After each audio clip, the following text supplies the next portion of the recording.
Bonsoir à tous, bienvenue dans Afro Droit, votre émission hebdomadaire consacrée à l'actualité politico-juridique du continent africain. Une émission réalisée en partenariat avec le cabinet d'avocats Kimia. Ce soir, cap sur le Burkina Faso, où l'ancien président Paul Damiba a été extradé. Au Burkina Faso, la question se pose donc en ce qui concerne les conséquences juridiques et politiques de cette extradition.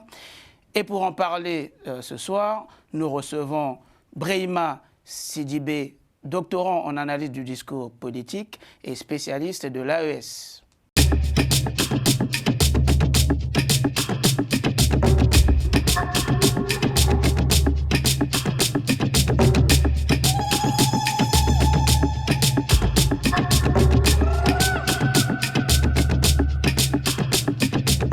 Bonsoir Brahima. Bonsoir maître. Merci d'être là. Brahima, pour commencer, que signifie extrader quelqu'un d'un point de vue juridique? Alors, je parle sous le contrôle des juristes. Alors, extrader quelqu'un, c'est une procédure juridique par laquelle un État livre donc l'auteur des crimes, en tout cas, c'est lui qui est reproché par des faits de pénal à un autre État. Donc, c'est-à-dire que si vous avez quelqu'un qui est accusé d'exaction de procédure, qui est poursuivi pour des procédures pénales, cet État en question peut faire une demande d'extradition. Donc, en l'occurrence, ici, pour le cas qui nous concerne, c'est le Burkina Faso qui a fait une demande d'extradition vis-à-vis du Togo, pays dans lequel résidait le colonel Damiba. Et donc, le Togo ayant accepté cette demande d'extradition, c'est ce qui explique aujourd'hui le fait que Damiba, donc l'ancien chef d'État, a été renvoyé vers son pays, le Burkina Faso. Très bien, très bien, très bien. Ça veut dire une seule précision, que l'extradition, ici en l'occurrence, c'est pour un but qui est uniquement pénal. Pénal. Effectivement, ce qu'il faudrait peut-être ajouter aussi, c'est que il arrive souvent qu'il y ait des accords préalables entre les États, donc des accords d'extradition, c'est-à-dire que des États se mettent d'accord pour signer en disant que si jamais j'ai quelqu'un qui est poursuivi et qui se retrouve dans votre pays, je peux faire une demande d'extradition, mais ceci n'est pas forcément obligatoire, comme c'est le cas en l'espèce. Absolument. Bien. Absolument. Okay, très bien. Une question pour ceux qui nous suivent, hein, peut-être qu'il y a des Africains qui ne le connaissent pas, hein, Monsieur Paul-Henri Damiba. Qui est-il réellement et quel était le contexte qui a précédé sa chute et vous l'avez dit, où était-il finalement caché? Oui, alors, le colonel Damiba, c'est un officier de l'armée burkinabé, donc un officier de 45 ans. Il est né le 2 janvier, donc je le précise parce qu'on partage la même date d'anniversaire. Donc, c'est un officier de 45 ans, formé principalement au Burkina, qui a renversé l'ancien président Roch-Marc Christian Kaboré donc, en janvier 2022. Donc voilà, et qui a été à la tête du mouvement patriotique pour la sauvegarde et la restauration, donc MPSR. Alors, Damiba, donc le contexte du coup d'État qu'il a renversé donc Kaboré. Alors, ce qu'il faut expliquer, c'est que dans la question, quel était le contexte qui a prévalu à sa chute. Il faut rappeler qu'il y a eu une attaque à Gaskindé, donc qui est dans la partie nord du Burkina Faso, où avant cette attaque-là, il y a certaines vidéos qui étaient apparues qui montraient des soldats burkinabés sans munitions, donc totalement dépourvus vis-à-vis des djihadistes. Oui. Et avec l'attaque de Gaskindé, je crois que ça a été un peu la goutte d'eau qui a fait déborder le vase et qui a fait révolter certains éléments du qui étaient sur le terrain, on rappelle, y compris le président actuel, donc le capitaine Traoré, qui était également membre du MPSR dont je parlais tantôt. Oui. Donc ça fait que finalement, c'est cette attaque-là qui est, à mon avis, mais avant cela, bon, on ne peut pas revenir sur toute la, parce qu'il a fait que 8 mois, mais je crois qu'il y a une accumulation d'erreurs stratégiques qui ont été commises par Damiba et qui ont conduit à sa chute en septembre 2022. Très bien. Aujourd'hui, il a été donc extradé vers le Burkina Faso. Que lui reproche-t-on exactement? Alors, il n'est pas en tout cas ceux qui nous suivent et ceux qui suivent un peu l'actualité au Burkina Faso savent qu'il y a fréquemment des tentatives de coup d'État au Burkina. Et dans la plupart des cas, le colonel Damiba est accusé. Maintenant, dans le cas d'espèce, ce qu'on reproche au colonel Damiba, si on se réfère en tout cas au communiqué produit par le gouvernement de la République du Togo, c'est qu'il est accusé de détournement de fonds publics, de blanchiment des capitaux. Et c'est ce qui est en tout cas dans les communiqués, même si on sait encore une fois qu'il a été accusé naguère, c'est-à-dire en début d'année, le 3 janvier, dans la dernière tentative de coup d'État. Donc on a même vu des témoignages à la télévision burkinabé qui indiquaient clairement qu'ils agissaient sous le commandement de Damiba. Donc ça, c'est un peu les reproches qu'on lui fait. On peut aussi revenir un peu le contexte qui a prévalu à ça. Pourquoi il s'est retrouvé au Togo? Ça, c'est aussi une question centrale à mon avis, parce qu'il pouvait être dans plusieurs autres pays, mais pourquoi le Togo spécialement?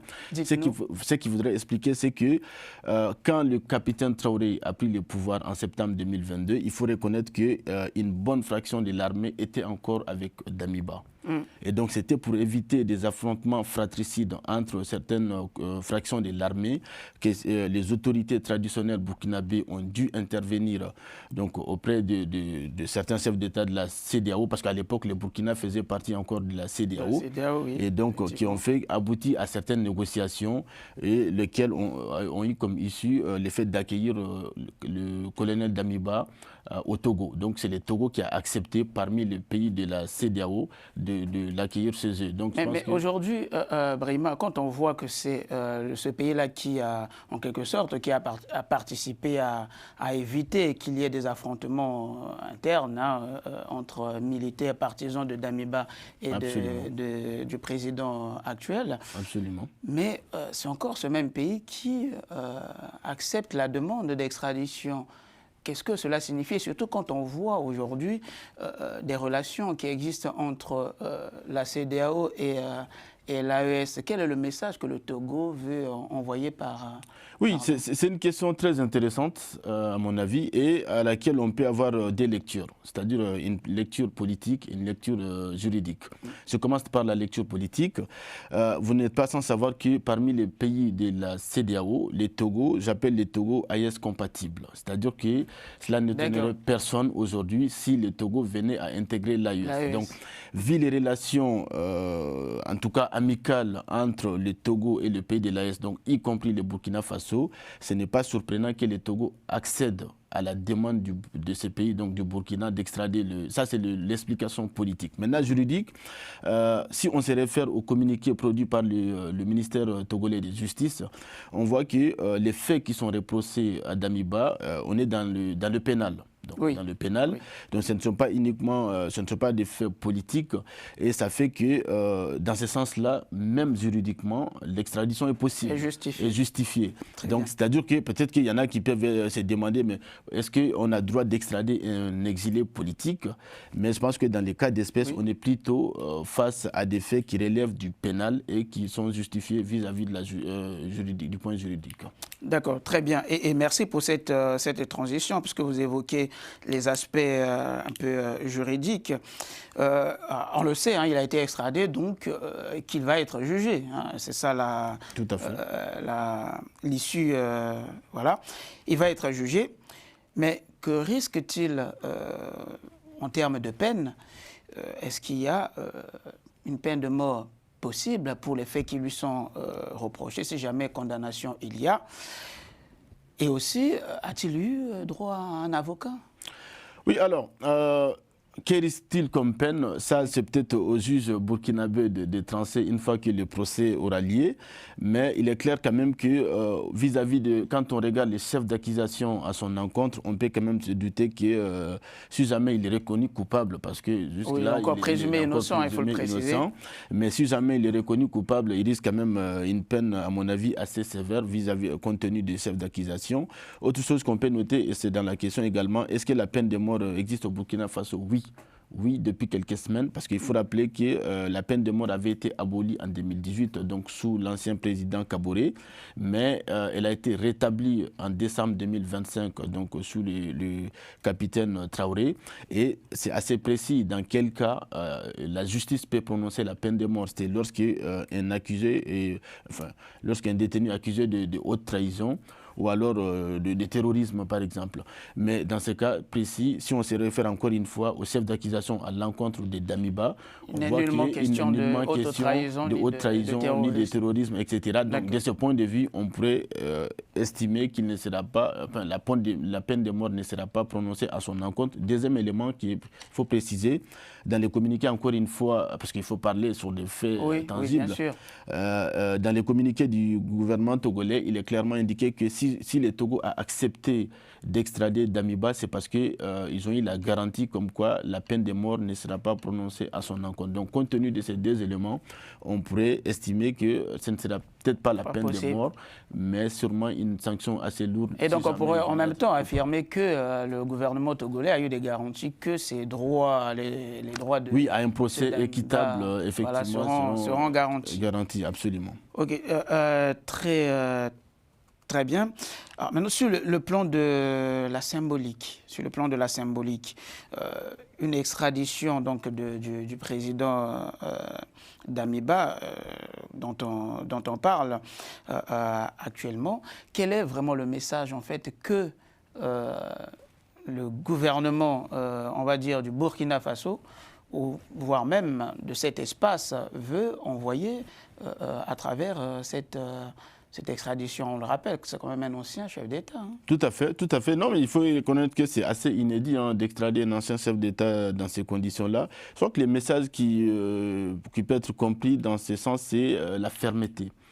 La fermeté vis-à-vis de tout ce qui peut être considéré comme acte de déstabilisation, la fermeté vis-à-vis de tout ce qui peut être considéré comme corruption à grande échelle, etc. Et je pense que ça envoie aussi un message parce que, bon, quand on sait que dans ces différents pays aujourd'hui, c'est-à-dire le pays de l'AES, la plupart des acteurs politiques ou d'anciens dirigeants, donc quand je parle de dirigeants, peut-être ça peut être des anciens ministres, etc., se trouvent aujourd'hui hors du pays, donc de ces pays-là, et ça renvoie un message comme quoi ces États sont déterminés à poursuivre ces différents acteurs où qu'ils soient. Et au-delà de cet aspect d'impunité, de lutte contre l'impunité, est-ce qu'à l'inverse, on ne peut pas penser qu'il y a là aussi un risque politique interne?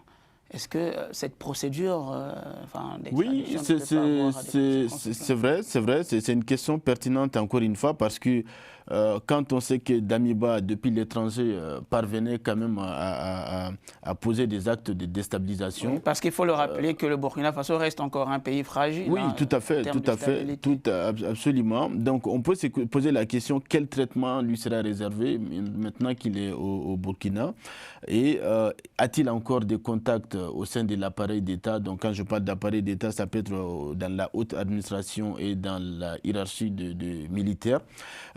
Toutes ces questions restent suspendues et je pense que l'impact politique peut être expliqué par tout cela. Si jamais il y a encore des relais au sein de la haute administration ou de la hiérarchie militaire, effectivement, ça peut être un risque.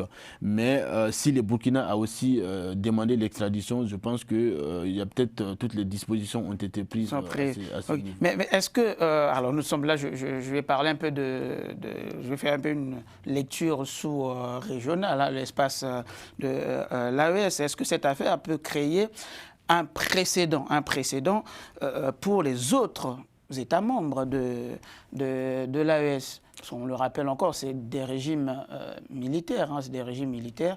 Et donc, est-ce que ça peut créer un précédent Oui, ça peut créer un précédent, mais à mon avis, ça n'aura pas non plus, je n'ai pas l'impression qu'on va assister à une certaine fragration d'extradition de part et d'autre, parce que, encore comme on a dit en début d'émission, si le Togo a accepté d'extrader, c'est parce que le Togo a une certaine relation amicale aussi avec ces États-là, c'est-à-dire qu'avec les États de l'AES. Imaginez que, par exemple, je donne un exemple. Donc ça ne sera pas la chasse à l'homme. Damiba aurait été en Côte d'Ivoire, je ne pense pas que la Côte d'Ivoire accepterait, l'aurait extradé compte tenu des rapports. Donc voilà, je pense que tout ça, c'est lié à des rapports un peu politiques entre ces différents États. Il faut aussi rappeler que le Togo avait déjà extradé un autre opposant politique au Mali cette fois-ci, mais bon, qui est beaucoup moins connu et qui fait que ça n'a pas été aussi médiatisé comme ce fut le cas avec le colonel Damiba.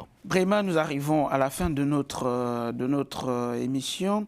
En tant qu'analyste du discours politique, comment l'extradition est-elle présentée par les autorités burkinabées aujourd'hui, cette extradition de l'ancien président? Est-ce qu'il s'agit là d'une forme de justice, de souveraineté, d'une affirmation de justice, affirmation de souveraineté, ou plutôt un règlement de compte finalement? Non, je pense que vous avez dû suivre les discours du capitaine Traoré à l'occasion de la deuxième session du collège des chefs d'État de l'AES à Bamako, quand il a annoncé l'hiver noir. Et en termes d'analyse des discours politiques, ça c'est ce qu'on appelle une mémoire discursive. C'est-à-dire que les populations dans ces différents États aujourd'hui, dans l'opinion publique, ont en tête ces discours-là. Et s'attendent d'une certaine manière. Il faut qu'ils se préparent un peu au pire, voilà, d'une certaine manière. Et donc je pense que toutes ces actions peuvent être incluses dans cet hiver noir qui a été annoncé. Et aujourd'hui, effectivement, pour répondre à la question, je pense que pour une bonne partie de l'opinion publique, cette action est vue comme l'affirmation de la défense de la souveraineté et de l'intégrité du territoire et aussi le respect des institutions. Parce que le message qui est envoyé, c'est que quiconque tente de déstabiliser les institutions où qu'il se trouve pourrait faire face à la justice. Je pense que c'est le principal message qu'il faut comprendre. Merci Brahima Sidibé d'avoir été avec nous, d'avoir répondu à nos questions. Je rappelle que vous êtes doctorant en analyse du discours et spécialiste de l'AES. Merci à vous de nous avoir suivis et à la suite au prochain numéro.